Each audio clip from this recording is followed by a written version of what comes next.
Bom dia, boa tarde ou boa noite para você que está em aqui mais um episódio do ABMECcast, o podcast da engenharia trazido para vocês pela ABMEC MS, a Associação Brasileira de Engenheiros Mecânicos, seção Mato Grosso do Sul, projeto patrocinado pela Mútua, Caixa de Assistência dos Profissionais do Sistema Confiacrea. E mais um episódio com um convidado muito especial, com um tema excelente, gosto muito de falar sobre esse tema, o Jorge Ney Brito, que vai falar com a gente um pouquinho sobre a indústria 4.0 e manutenção preditiva e inteligência artificial. Um tema de ponta, né? Tecnologia, que, como todo tema que a gente costuma trazer aqui no nosso podcast, todo tema que a gente costuma discutir dentro da ABMEC e da nossa comunidade, gera muita oportunidade de emprego. Então, esse que vos fala, Guilherme Rangel, presidente da ABMEC. Eu sou um homem branco, com pouco cabelo, barba longa. Estou gravando remotamente do meu escritório aqui na cidade de Dourados, onde estou numa sala com uma parede de cor clara. Ao fundo, atrás de mim, tem alguns quadros, alguns objetos decorativos. À minha frente, meus monitores e equipamentos para gravação, iluminação, microfone, câmera e tudo mais. Gravando presencialmente em Campo Grande, os engenheiros mecânicos Marco Aurélio, né, nosso diretor da ABMEC, e o André Canuto, também que já esteve presente em alguns episódios do ABMECcast. E o nosso convidado especial, gravando remotamente também lá de Minas Gerais, em São João del Rei, né, se eu não me engano.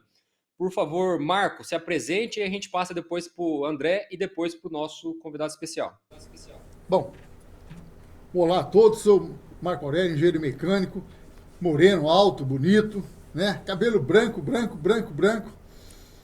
Estou usando uma blusa branca de listras, calça jeans. Minha mão está sobre uma mesa da cor de madeira. Atrás de mim tem um banner da ABMECcast.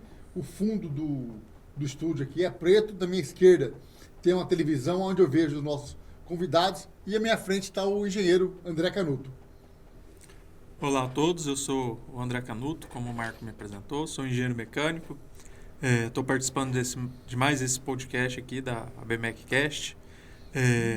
Tenho o cabelo grisalho, barba grisalha, estou usando a camisa branca. Ao fundo aqui nós temos uma cortina da cor preta, uma parede da cor preta e a TV onde a gente consegue ver os convidados que estão em outros municípios, neste evento aqui que é patrocinado pela Mútua, Caixa de Assistência dos Profissionais do Sistema Confiacrea. Jorge Ney, por gentileza, faça uma autoapresentação para os nossos ouvintes que têm dificuldades visuais, por gentileza. Ok. Primeiro, bom dia, boa tarde, boa noite para todos que nos assistem.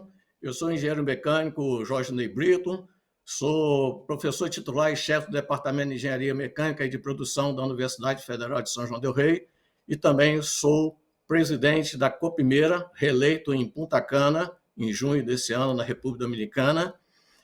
E a Copimeira é a Confederação Pan-Americana de Engenharia Mecânica, Elétrica, Industrial e Ramas Afins.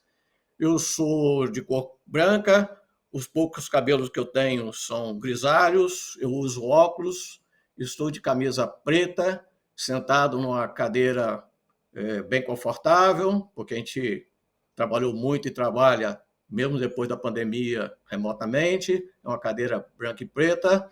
No fundo tem a parte do meu home office, que fica exatamente na sala do meu apartamento.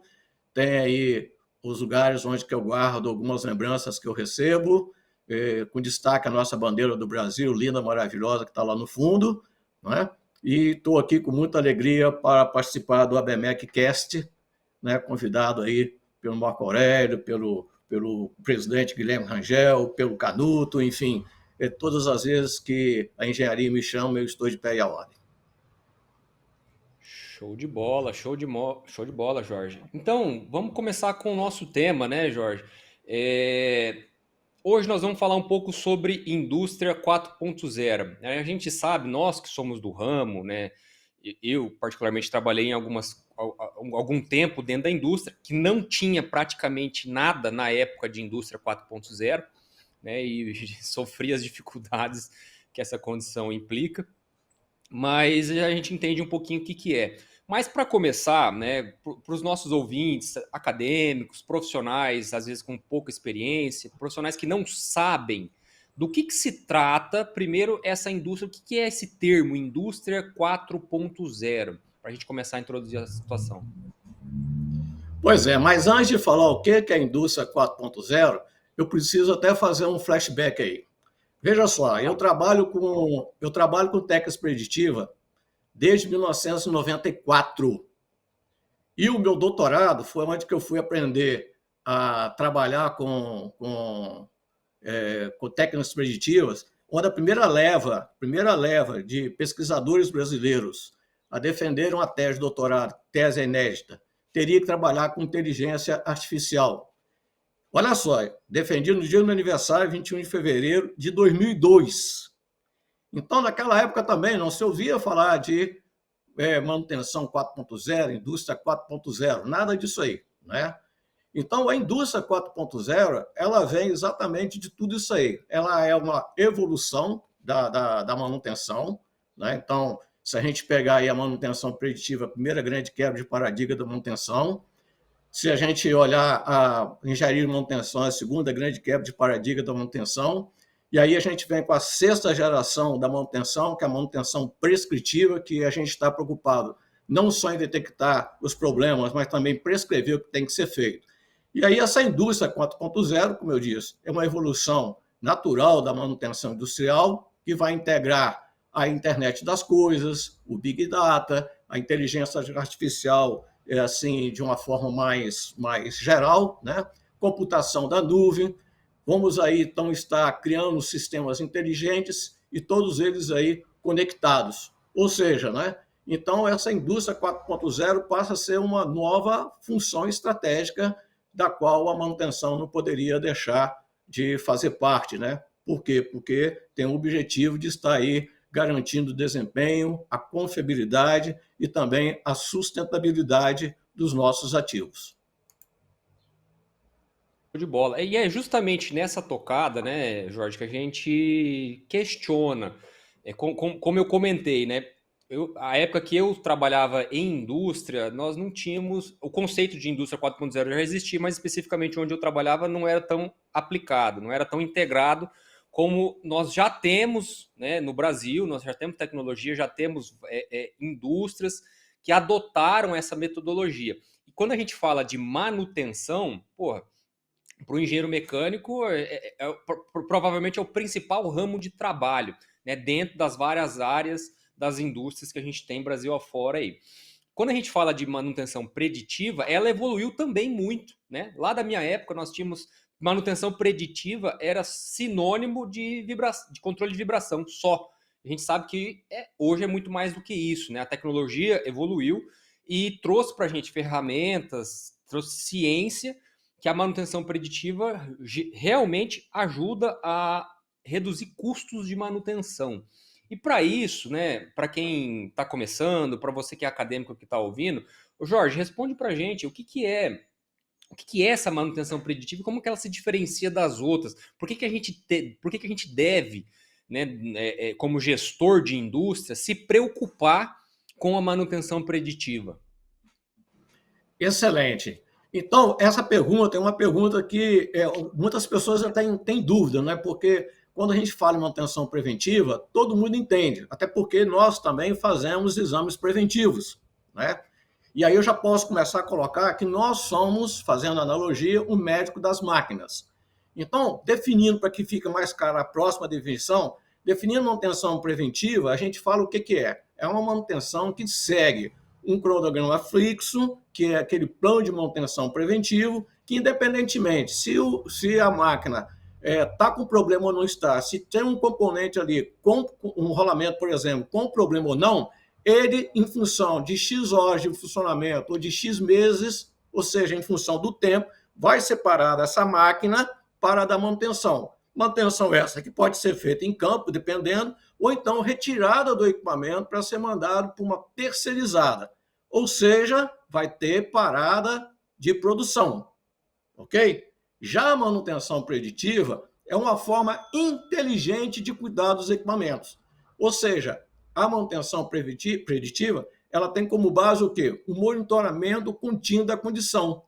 E aí, você foi muito feliz em ter dito, a gente falava muito de vibrações. Sim, vibração, mas aí nós temos temperatura, nós temos corrente elétrica, nós temos fluxo magnético, enfim, nós temos vários, né? Nós temos condições de ter vários, olha só que coisa interessante, vários dados que vão poder ser trabalhados, logicamente, de uma forma mais ampla, a gente vai falar um pouco mais disso, pela inteligência artificial, em função desses dados oriundos das técnicas preditivas.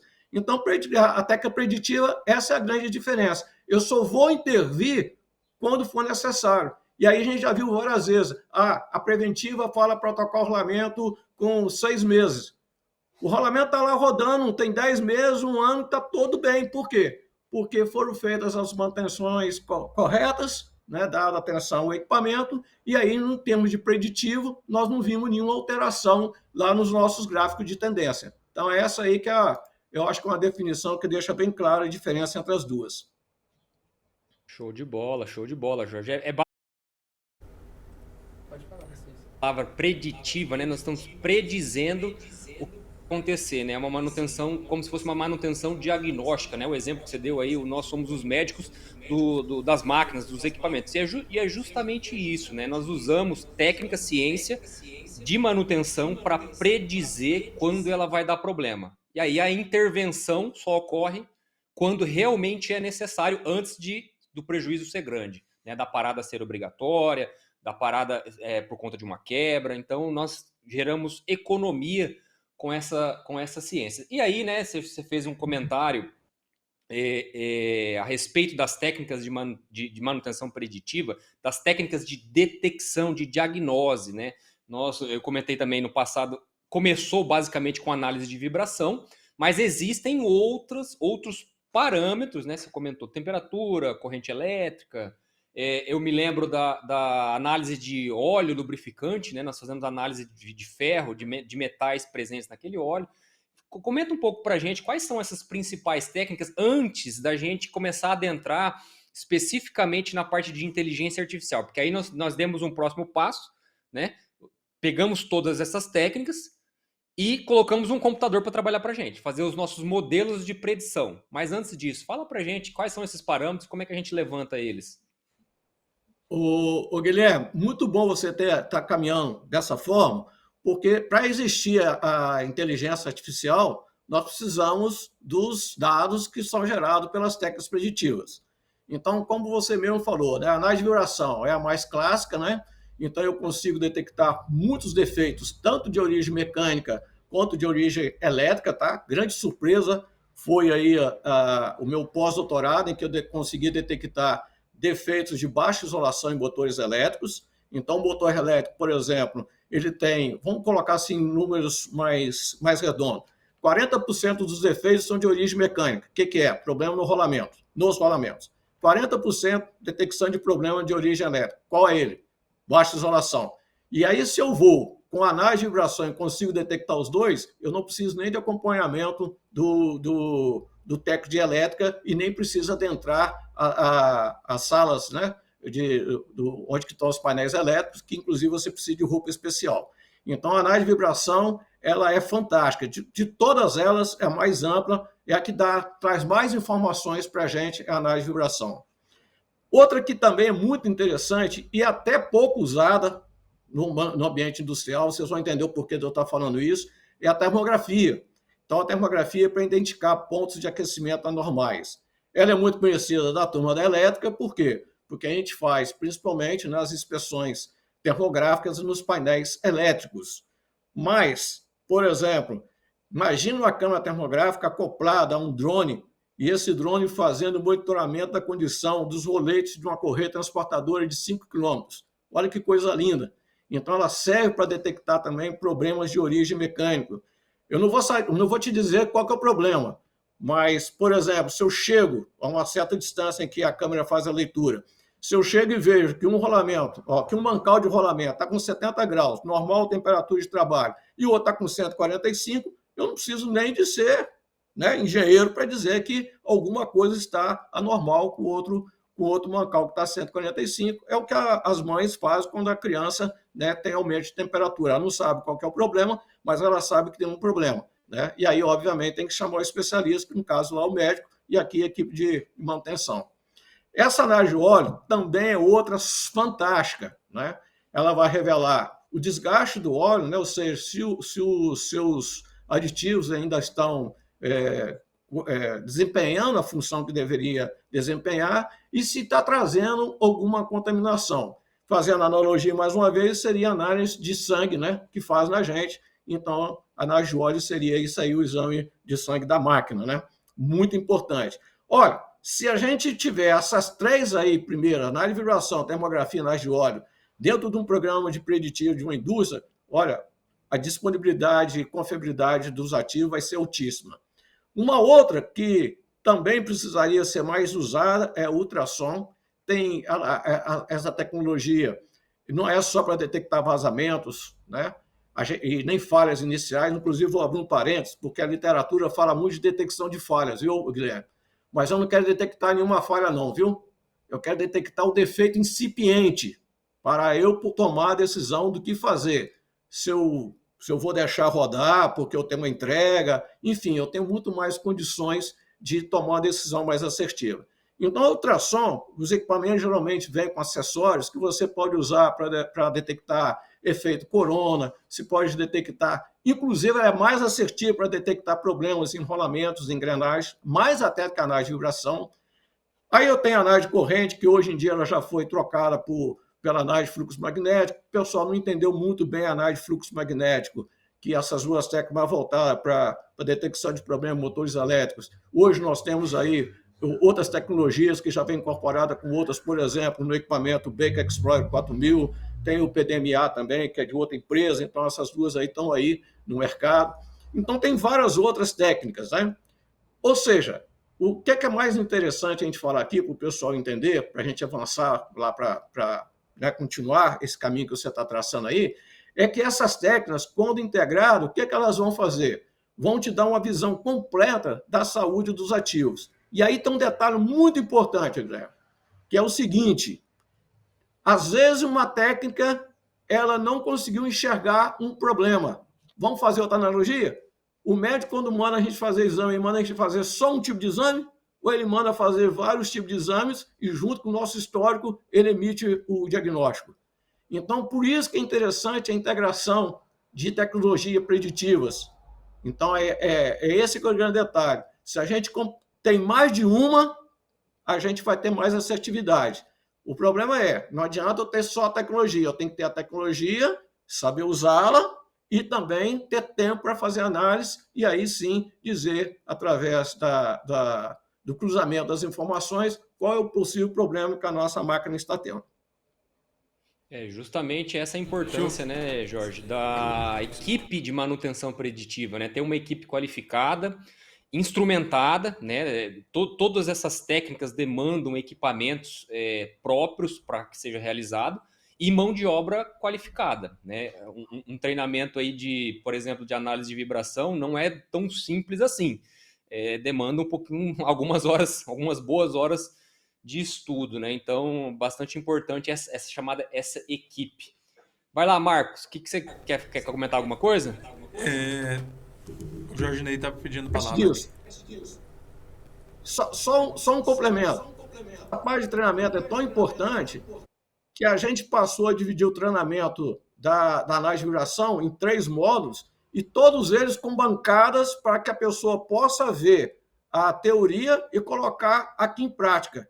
E quando a gente consegue fazer isso com uma consultoria treinamento, a gente faz também a coleta em campo, de onde que tem mais problema, traz para dentro da sala do treinamento para a gente discutir, para aplicar a teoria já em cima dos problemas que eles estão tendo na própria planta industrial. Obrigado por estar... Jorge Ney, a minha pergunta é o seguinte: na época que você...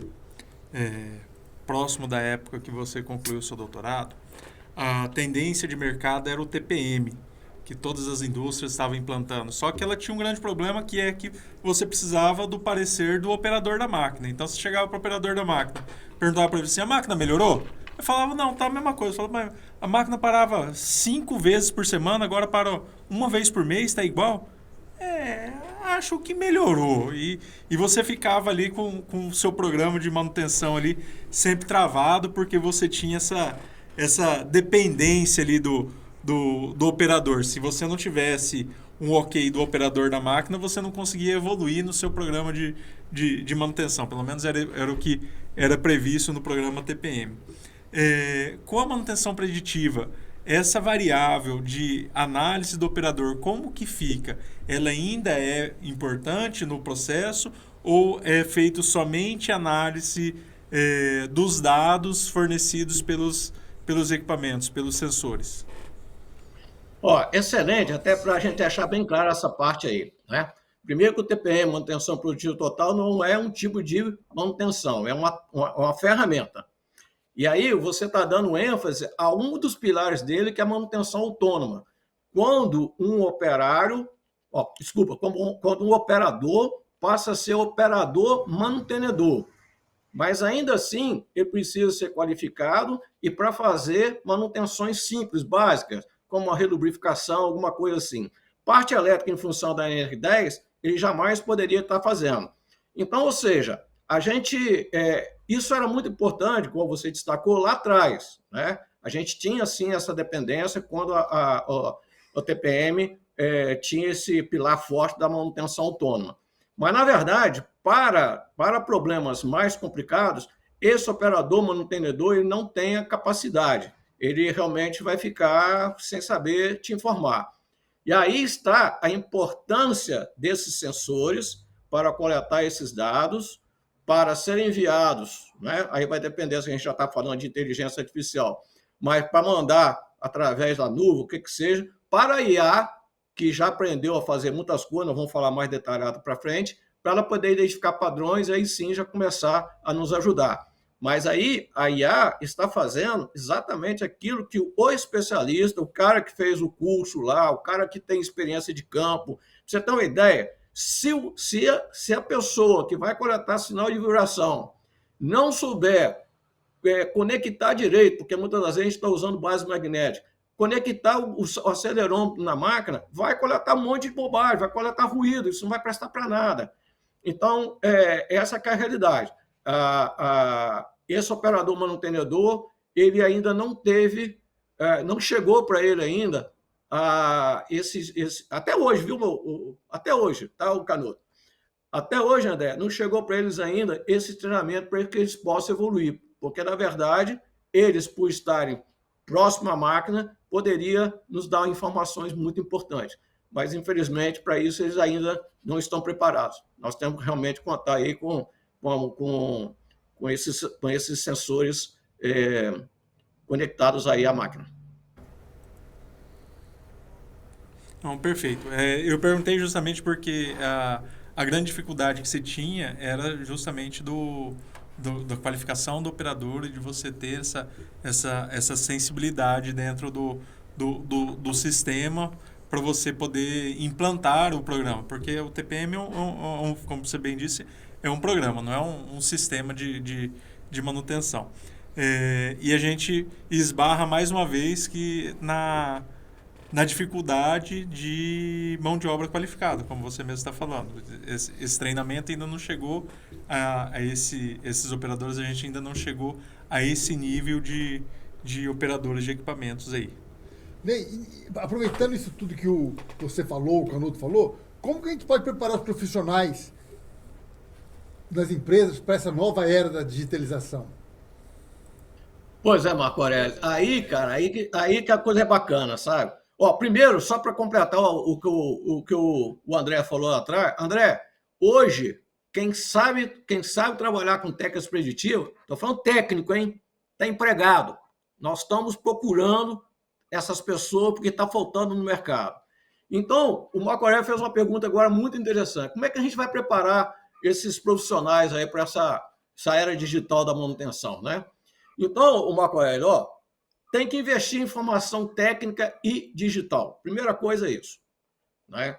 Ou seja, o profissional ele precisa entender, olha só que interessante, tanto o equipamento físico quanto o ambiente de dados. Ou seja, por que ambiente de dados? Porque ele tem que interpretar os gráficos, ele tem que usar os sensores e compreender qual que é o raciocínio que está na IA. Então, o que eu estou falando? Eu vou dar um exemplo simples. Nós apertamos aqui o interruptor, a luz acende ou a luz apaga. Mas o que está aí nessa função de transferência que fez com que a luz acendeu ou a luz apagou? Lógico que nós, usuários, não vamos ficar aqui quebrando a cabeça para isso. Mas nós agora estamos passando a ser cobrados para entender o que a gente está chamando de explicabilidade. Inclusive, a tese do meu filho, do Lucas Brito, ele explorou bastante isso e tem muita gente explorando esses estudos sobre explicabilidade. Ou seja, o que a IA fez para dizer para você que esse problema é um problema X.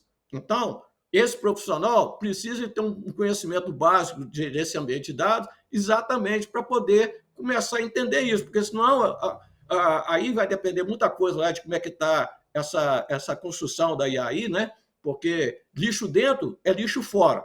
Então, se você dá informação ruim para a IA, ela vai te dar resposta ruim. E se você não tiver o mínimo de conhecimento, você vai embarcar alguma coisa errada. E aí, para que esses profissionais tenham essa qualificação, as empresas também precisam criar uma cultura de inovação. Essa cultura de inovação tem que ser latente. Você quer ver outra coisa que precisa acontecer para o profissional estar mais adaptado a essa nova realidade? Integrar as equipes de manutenção com as equipes de automação, com as equipes de TI. E aí começar, por exemplo, um projeto piloto. A gente gosta demais de iniciar uma consultoria no setor que está muito ruim. Então, quando eu falo, principalmente entregar equipes de manutenção, quantas empresas eu já fui que a manutenção mecânica está aqui, a elétrica está aqui, eles não conversam entre si. O equipamento, por exemplo, câmera termográfica, está com a equipe de elétrica, o coletor de dados de vibração está com a equipe de mecânica. Aí eles estão, por exemplo, fazendo medições lá, instrumentando lá para trazer informações do motor elétrico, eles não vão junto, fazem análise separada. E aí eu acabei de falar lá atrás lá, que a integração das tecnologias é extremamente importante. Então, agora, dentro desse contexto, esse profissional agora, ele precisa de uma mistura de, vou falar em termos de engenheiro, né? Ele tem que ser, assim, um grande engenheiro, está sempre estudando, sempre fazendo as suas atualizações, mas ele também tem que ser um pouco analista de dados, sabe? Por que tem que ser um cara analista de dados? Porque ele tem que ter capacidade de transformar essa informação que essa área digital da manutenção vai lhe dar em uma decisão. E aí, meu amigo, o que é mais complicado, depois de tudo que a gente faz, lá, que a IA mostra para a gente, é você chegar e falar assim, a minha decisão como gestor é essa, vai parar a máquina mesmo, porque está com esse problema. E aí, só para vocês terem uma ideia, lá no início, quando a gente estava fazendo o trabalho de preditiva, quando a gente acertava 100 vezes e errava uma, toda a planta, não era o meu caso não, viu, gente? Graças a Deus. Mas os caras colocavam em todos os setores lá que a preditiva errou, mas eles não esqueceram que quantas vezes ela acertou, entendeu? Então, nós temos esse grande desafio aí, e esse profissional ele tem que estar realmente atualizado, entendendo o que está acontecendo, para que ele, então, possa estar integrado. E outra coisa, eu costumo, inclusive, falar com meus alunos, e eu vou aproveitar esse momento também para repetir o que eu falo para eles. Se a gente não for extremamente hoje imprescindível para a empresa, não cuidarmos do nosso cérebro, o que vai acontecer é que nós vamos ser substituídos pela IA. Aí a culpa é da inteligência artificial? Não, a culpa é nossa, que não nos preparamos para esse século XXI. Nós estamos finalizando o ano de 2025. Anota o que eu vou falar. Até o final dessa década, nós vamos ficar boquiabertos com as tecnologias que estão chegando para nós. E aí, nós estamos preparados para trabalhar com essas novas tecnologias? Essa que é a questão.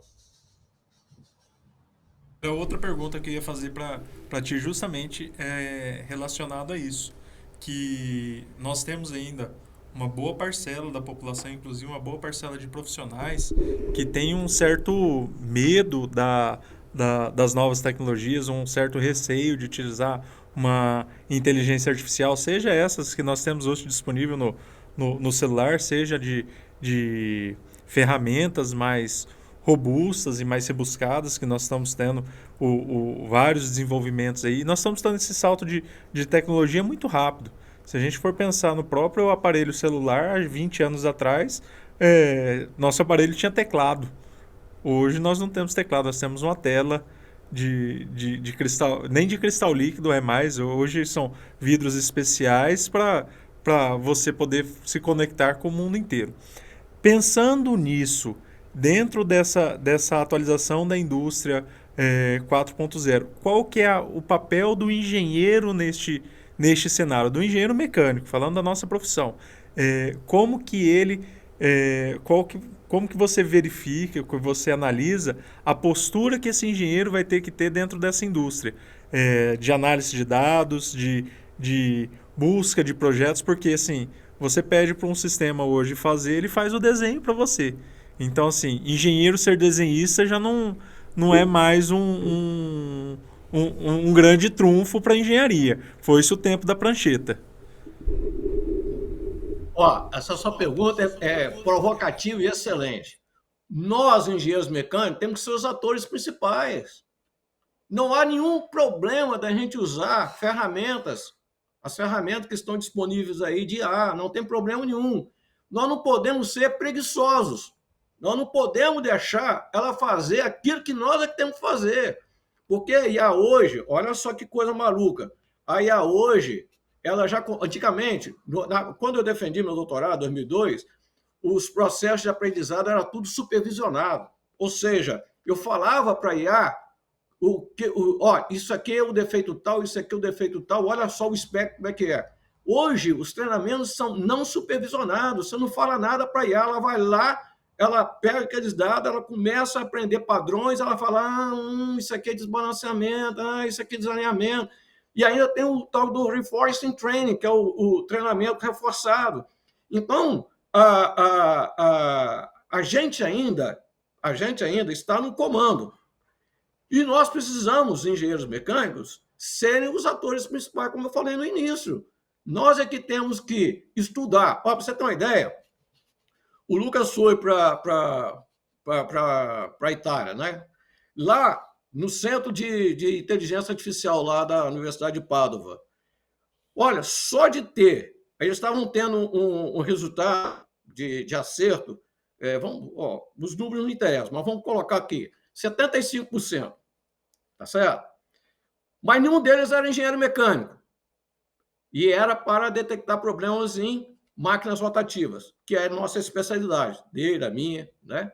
Só dele ter informado para esses caras que são doutores em IA quais eram as informações principais, ou seja, quais eram as frequências determinísticas que eles precisavam de buscar nos bancos de dados e verificar como é que estavam as suas modulações, bandas laterais, os seus múltiplos, como é que estavam os níveis de vibração, ou seja, as suas amplitudes. Só de fazer isso, pulou de 75% para 94%.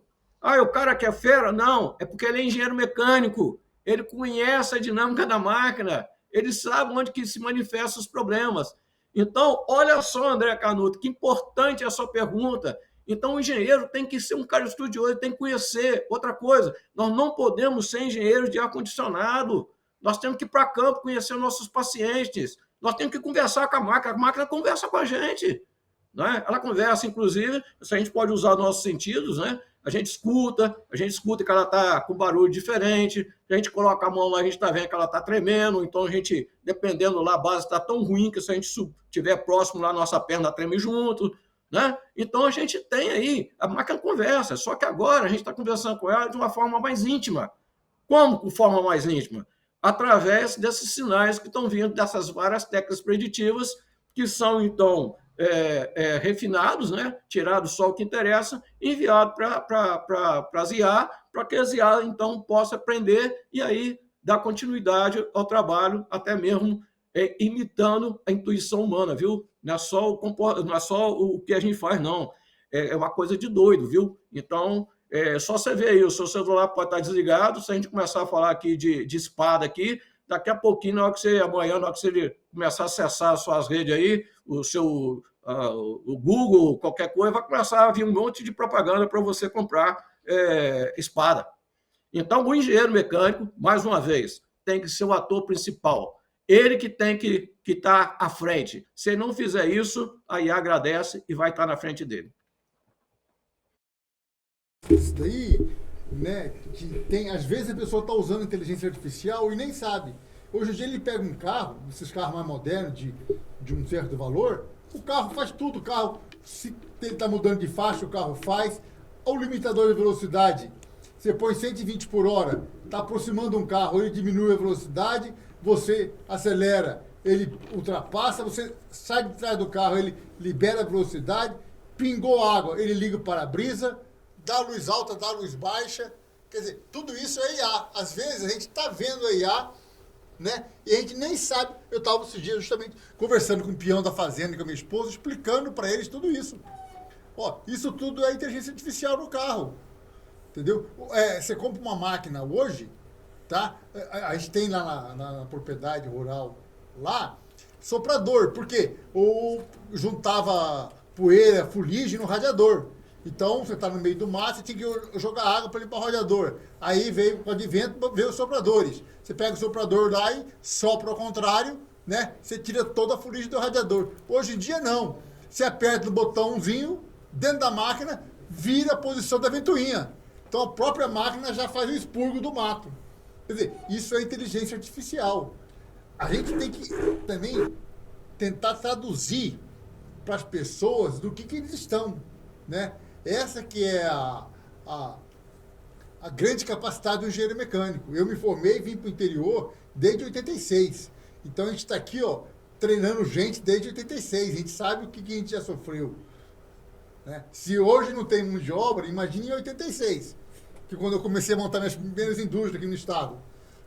Você já passou por isso, né? Você já sabe o que é, né? Então, quer dizer, a gente tem que traduzir, e hoje você vê, a gente tem que...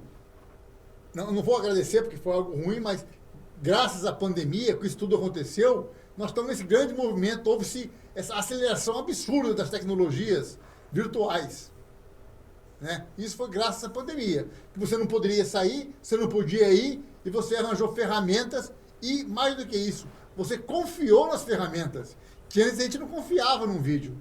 Hoje não. Hoje o cara está trabalhando e você fala para ele, manda um vídeo para mim. O cara te manda um vídeo da máquina, você já educou o seu olho, já educou você conseguir falar à distância, né? Você pegar intimidade com a pessoa. Então, como que você vê isso aí a nível Brasil, e você que é presidente da Coprimeira, a nível América Latina? Nós estamos afastados, nós estamos adiantados desse processo. Como que nós estamos aí nisso? Você que é o grande presidente da Coprimeira aí pela segunda vez, né? Ô, Marco Aurélio, muito bom, sabe? Para você ter uma ideia, eu vou começar dizendo o seguinte, inclusive daqui a 2 semanas eu vou estar participando do Congresso Nacional de Engenharia Mecânica e Industrial em Lima, no Peru, né? Então é mais uma palestra internacional. Eu estou sendo convidado aí por vários países, né? Aproveitando que eu estou como presidente da Coprimeira, então a gente tem, eles gostam, a Coprimeira lá fora, ao contrário aqui do Brasil, a Coprimeira lá fora é uma pedra preciosa, né? Super valorizada. E aí eu tenho percebido o seguinte, que eu estou vindo falando de técnicas preditivas, inteligência artificial, já há algum tempo, viu? Para esses países aí das 3 Américas. E por incrível que pareça, nós estamos muito bem na fita, viu? Por incrível que pareça. Então, logicamente, que alguma dessas empresas aí, desses países, né, que fazem parte, são 23 países das 3 Américas que fazem parte da Coprimeira, né? Para quem não sabe, a Coprimeira é a Confederação Pan-Americana de Engenharia Mecânica, Elétrica, Industrial e Ramas Afins, né? Então, os setores mineiro metalúrgico, por exemplo, automotivo e o energético estão usando aí já bastante sensores inteligentes, plataformas digitais, né? Mas, cara, nós estamos bem mais na frente, viu? Inclusive, recentemente eu fui consultado para tentar resolver um problema de um moinho de grande porte lá em Tegucigalpa, em Honduras, né? Também para ministrar agora, muito possivelmente, a gente deve estar batendo o martelo para levar alguns cursos de preditiva lá para o Peru também, através do CIP, né, que é o Colégio de Engenheiros de Peru. Então, eu vejo que a gente está bem na fita, sabe? O brasileiro é muito inteligente, e logicamente que por ser um país de dimensões continentais, é mais difícil, né, com 200 e lá vai a cacetada de milhões de brasileiros, né? É difícil a gente estar todo mundo mais próximo desse nível, né, que a gente está conversando aqui, mas, de qualquer forma, a gente está bem adiantado e servindo muito de exemplo para eles. Mas, pelos congressos que eu fui, a participação da Colômbia na parte de preditiva está muito bem adiantada também, tá? Então, tem muita coisa boa aí, né? A gente tem menos contato em termos de copimeira com os Estados Unidos e com o Canadá. Mas eu sou, pela Universidade Federal de Sol del Rey, o responsável por contratos lá com a Lakehead University, no Canadá. E aí, lá, pelo menos lá na Lakehead, né, nós estamos bem à frente deles com relação à parte de preditiva. Mas, para resumir essa parte, na verdade, o que é mais importante, aí o André já deu uma pincelada com relação aí, você também, o grande passo que nós temos que dar, né, nesse cenário aí, é democratizar o acesso à tecnologia. Ou seja, capacitar as equipes e incentivar a cultura preditiva em todos os níveis. O André deixou bem claro lá, quando ele citou lá o pilar da manutenção autônoma, né, do operador mantenedor, né, que se não chegou nem no mecânico ainda, imagina para eles lá, né, para os mecânicos, né, para os eletricistas, né.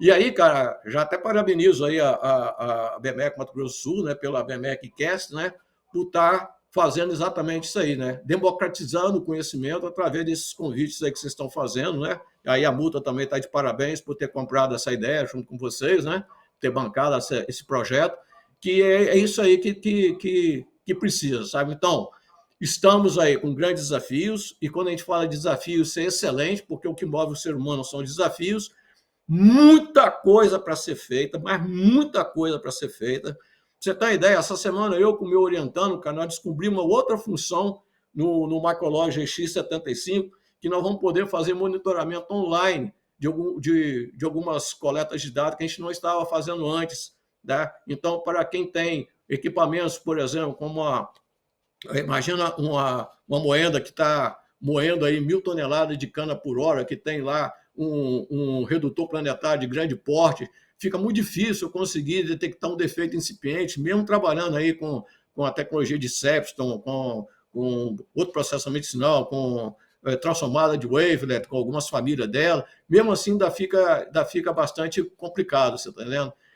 Então, meu amigo, olha, tem muita coisa para ser desenvolvida, né? Eu estou aqui, essa semana aqui, doido para voltar lá para o laboratório, lá para fazer os testes que a gente está precisando, para a gente poder, então... olha só, você imagina, eu estou trabalhando com preditivo desde 94, já conheço o Microlog já tem uns 25 anos, né? 25 anos é exagero, mas eu trabalhava com outra tecnologia, né? E ainda, essa semana, a gente descobre mais essa tecnologia aí, mais essa função que vai dinamizar ainda mais os nossos estudos. Então, você imagina, eu com 64 anos, quase 40 anos de universidade, como engenheiro, consultor, você sabe, né? Estou aprendendo até hoje, Marco Aurélio. Então, cara, bacana demais. Então, esse é o cenário que eu tenho visto no Brasil, que eu tenho visto aí na América Latina, né? Na América Central e na América do Norte, até o México só. E espero que muito em breve agora a gente consiga trazer Estados Unidos e Canadá para a Copimeira também. Jardinei, deixa eu fazer uma pergunta para você.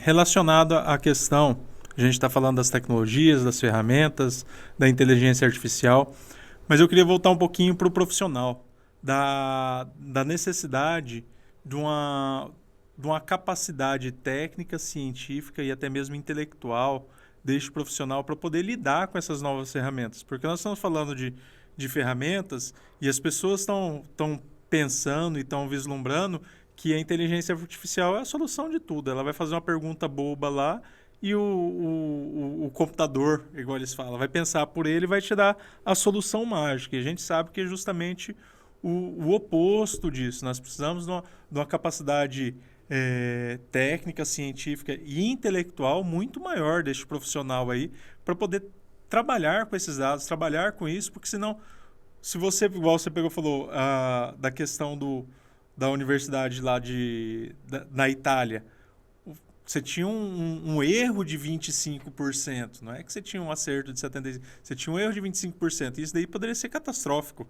se você confiasse cegamente naqueles dados ali, sem um retrofit, uma análise mais criteriosa.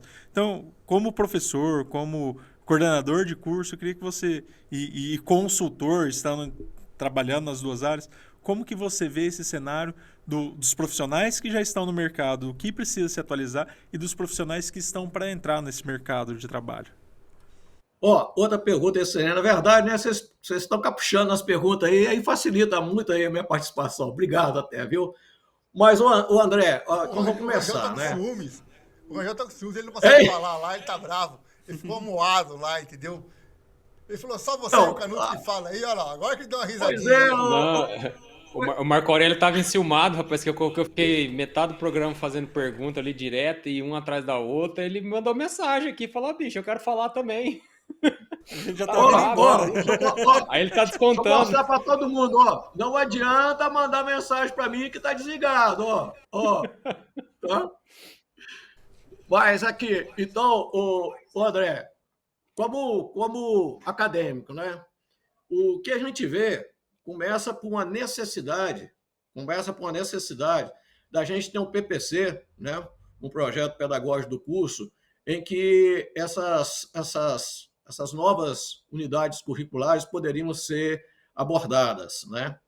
Mas para isso, para ter essa conexão com a indústria, a gente precisava diminuir significativamente o que a gente chama de professor de cativeiro, né? O cara que só fez um pequeno estágio e não, às vezes nem para o laboratório não vai, então fica só na teoria.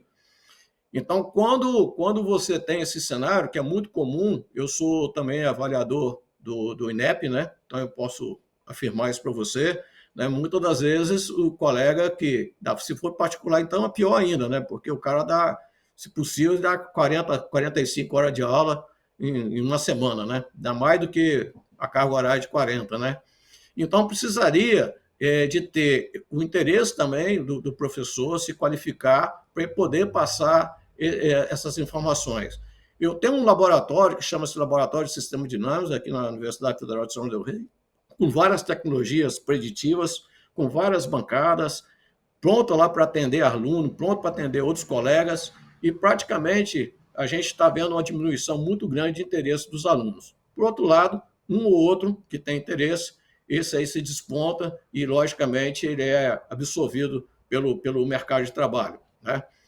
Com relação já aos profissionais, para você ter uma ideia, se até lá no Peru, o cara quer conversar comigo para ter uma estratégia de treinamento para os seus engenheiros, exatamente em função dessa deficiência que você detectou, ou seja, o profissional não estando qualificado, preparado para as novas tecnologias, o que acontece? Ele vai precisar de mudança de cultura. Mudança de cultura ninguém gosta. Por quê? Porque nos tira da zona de conforto.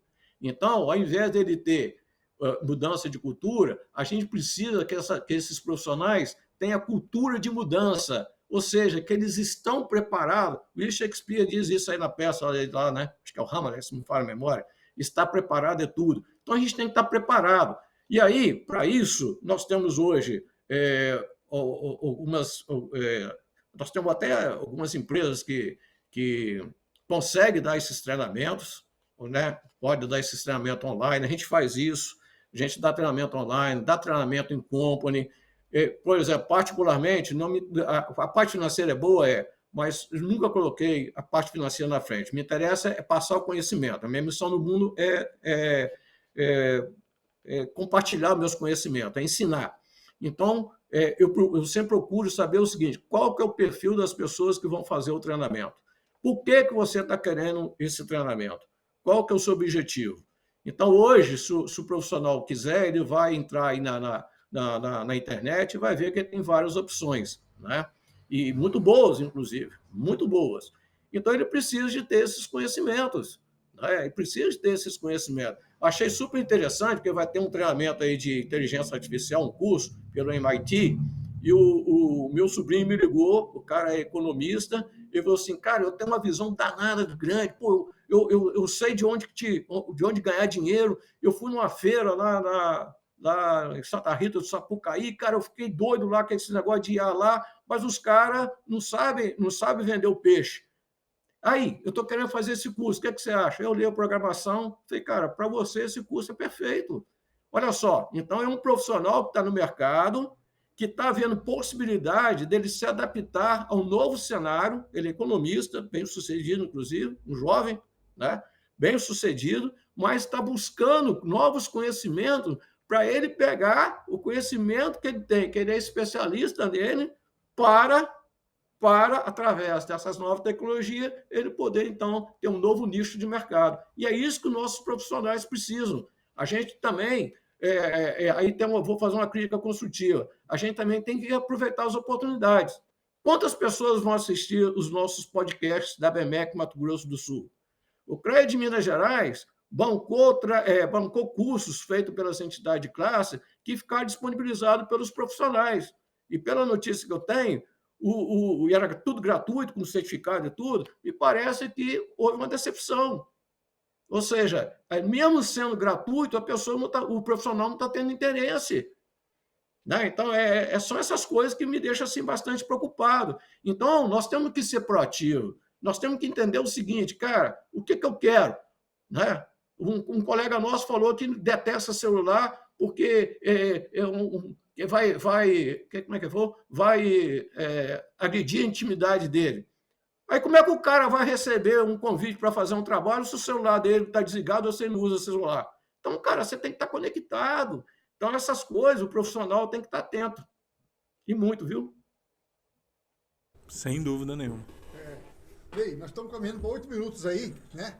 Vamos ver com o Rangel aí. Rangel, vamos passar para as considerações aí, senão daqui a pouco, né? Se você deixar... Tempinho ainda, vou incomodar o Ney com mais uma pergunta aqui, ó. Vou incomodar o Ney com mais uma pergunta. Ô, Ney, você comentou mais cedo aí, né, que existe uma necessidade de quebrar alguns paradigmas, né, mudar um pouco a mentalidade dos gestores de indústria para adotar técnicas preditivas, para adotar a manutenção 4.0, né? Isso aí decorre de uma série de problemas, né? De situações encadeadas, né? Não vou nem vou falar que é um problema.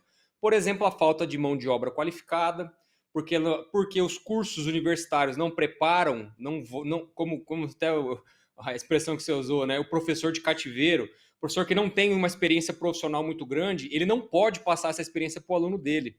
Ele é um professor só. Né? Então, é uma situação. Só que aí a gente bate numa outra condição, né? A gente precisa mudar isso, né? A tecnologia está aí, a tecnologia está sendo desenvolvida a cada tempo, né? Todo tempo está sendo desenvolvida, só que ela precisa chegar na indústria, né? Ela precisa ser aplicada. Né? Eu falo isso assim, você como professor, como consultor, você está dentro do laboratório, você faz isso porque gosta, né? Você tem até sua remuneração, mas você faz porque você gosta. Você está dentro do laboratório, dentro de um centro de desenvolvimento de conhecimento.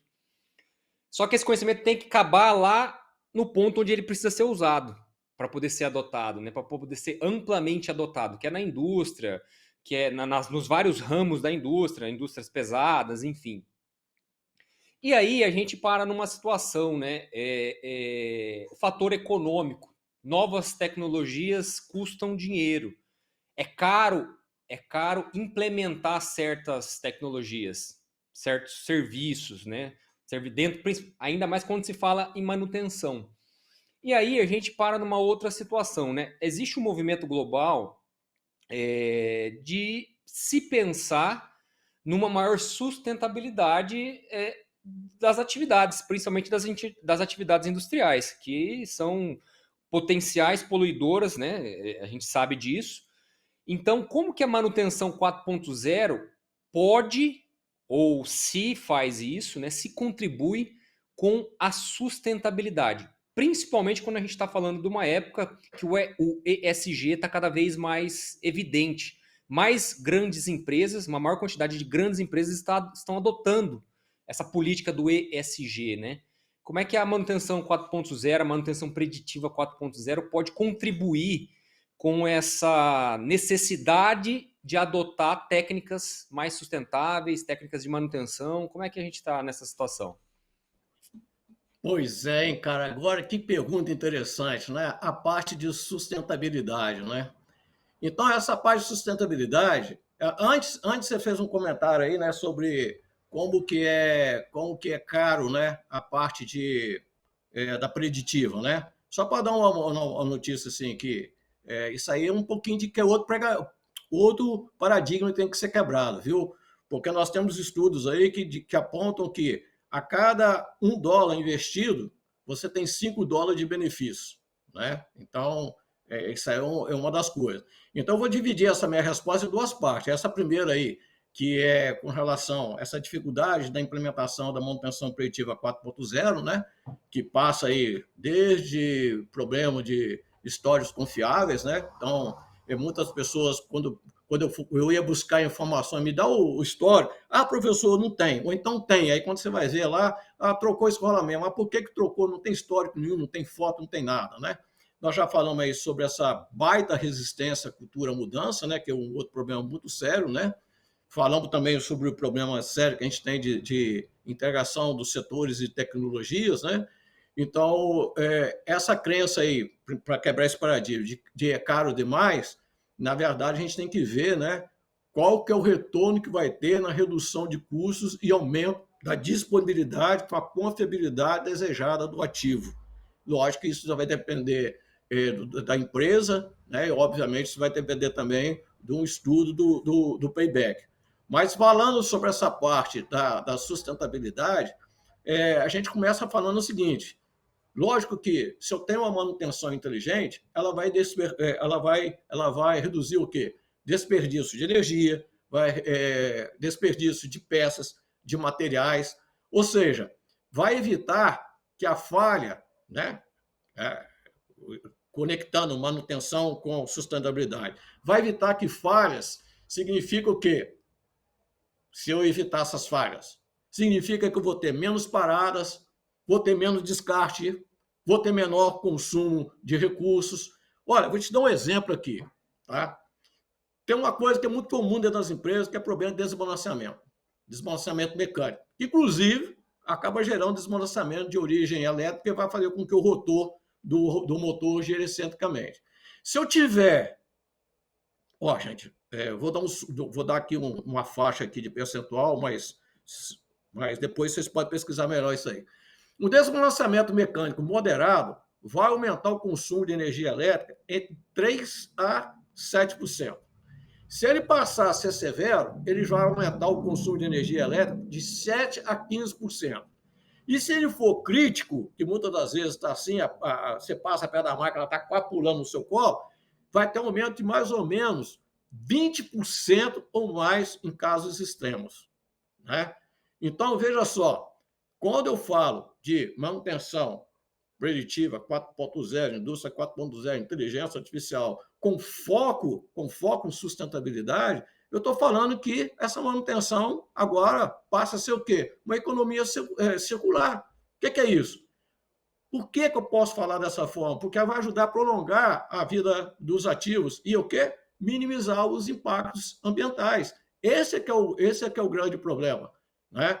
Então, é isso que a gente tem que enxergar com relação à sustentabilidade, né? Então, essa máquina que está sendo bem monitorada, lógico que ela vai consumir menos energia, vai gerar menos ruídos, vai durar mais.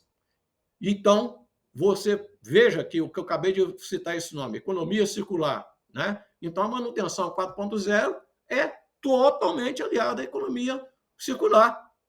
Exatamente, a gente tem que repetir essa palavra várias vezes. Vai evitar desperdício, vai prolongar a vida útil dos ativos.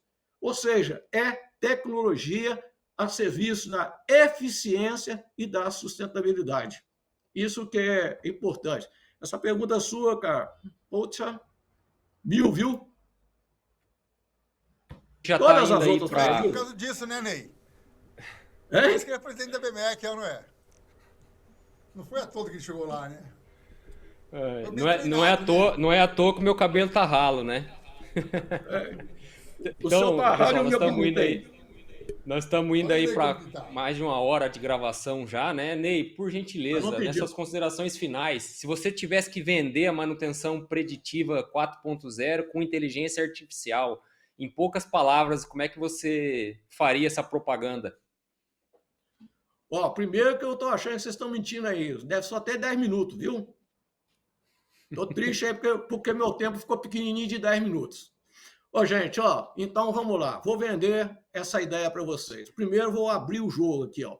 A manutenção não é mais um custo. A manutenção, anota aí. A manutenção é um investimento estratégico. Ou seja, a manutenção deixou de ser apenas consertar a máquina. Agora, o que a manutenção é?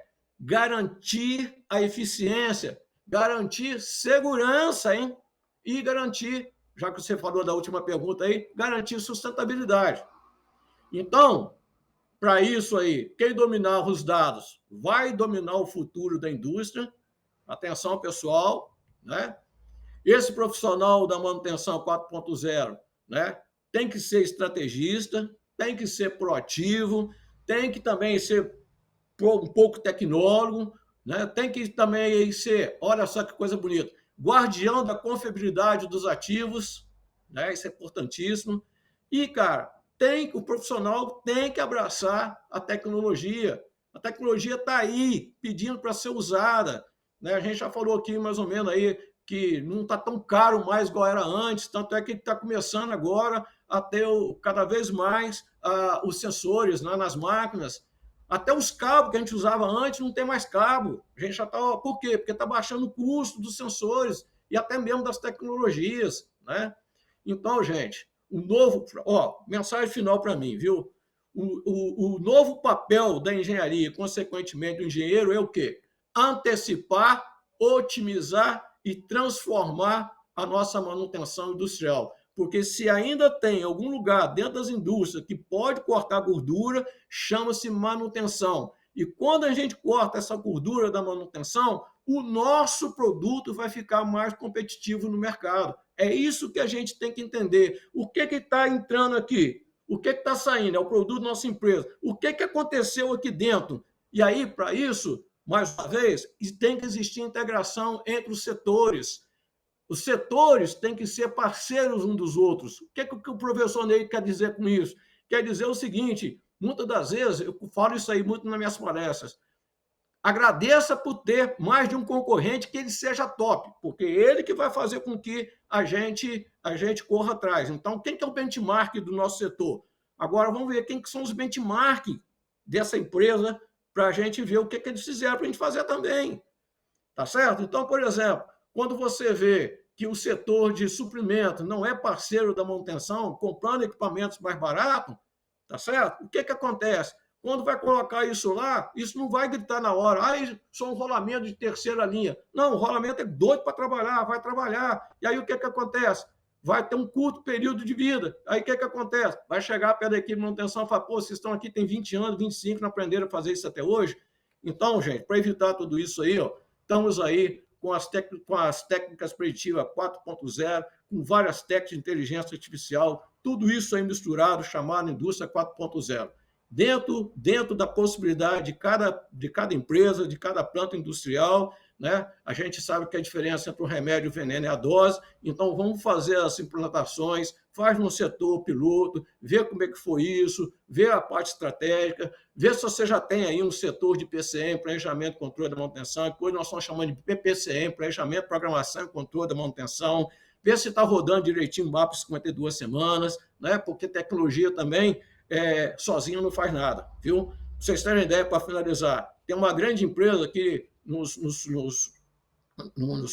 fez contato com a gente dizendo o seguinte, veja só, nós já temos 1.700 sensores instalados nas nossas máquinas.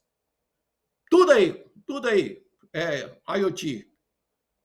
Só que é o seguinte, eles não sabiam mexer com IoT. Então, o que adianta você ter 1.700 sensores se você não tem capacidade de entender, nem tempo para analisar aquilo tudo. Então, nós precisamos de ter essa integração entre técnica preditiva, técnica de inteligência artificial, para a gente vivenciar o mundo e atualizar o mundo atual, que chama-se manutenção indústria 4.0. Show de bola, muito obrigado, Ney. Marco Aurélio e André, para nossas considerações.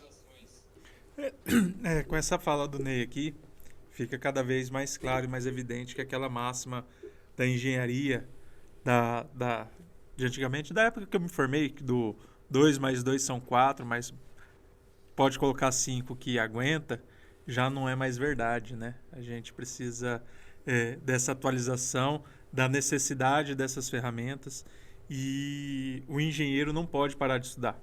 Isso fica cada vez mais evidente. A gente precisa se atualizar todo dia. Eu trabalho numa área, o Rangel também, o Marco, trabalhamos em áreas aqui que você precisa atualizar todo dia. E as atualizações, e isso está se tornando difícil você se atualizar, porque a evolução está muito rápida. A evolução das ferramentas, a evolução dos conhecimentos e a necessidade dos clientes cada vez está avançando mais.